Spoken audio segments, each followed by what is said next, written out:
Chris, we've just seen Nature Strip work. How is that compared to what we normally see from him on a Thursday? A lot slower. So, yeah, it's only 2 days out from the Everest and the work's done.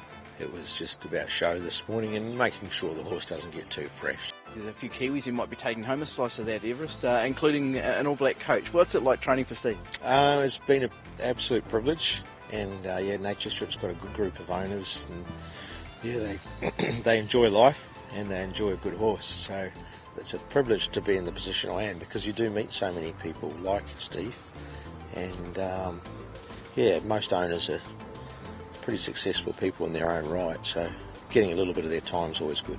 And I guess two world-class coaches, and you do wear black a lot. When you were at Royal Ascot, there's no doubt you were representing New Zealand as well as Australia. What about an Everest? Are you back to being the Aussie Chris, or is there a bit of New Zealand there? You always got to be political with your answers. So You've got a New Zealand audience here, Chris.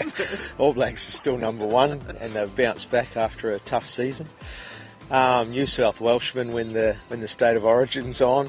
And James and I are certainly very proud from where we're from. So Sydney's home, but New Zealand will always be my grassroots and what I'm proud of.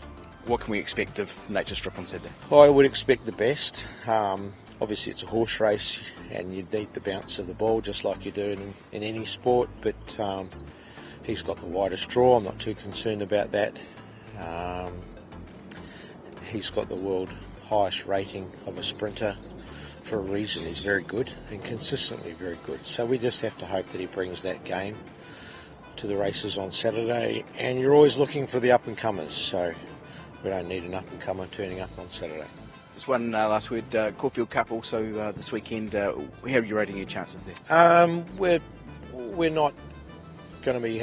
We don't have the favourites, but we've got 4 horses there that deserve to be there, so no compromise. The New Zealand horse, he won the Metropolitan last start, which was great.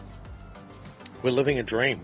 It's a Caulfield Cup, it's a big deal, and he's not the best horse in the race, but he's in great form and he'll run the race of his life. And the other 3 are very similar. Durston needs one scratching to gain a start. He's probably the most exciting of the 4. The track's a bit of a concern. We might be getting a wet track. He's not quite as effective on that. And Crystal Pegasus won a wild card to get into the race, and Great House ran respectively in the race last year. So, look, it's not just about the Everest. The Caulfield Cup is still a very big deal, and it sets the scene for the Melbourne Cup in 2 weeks' time.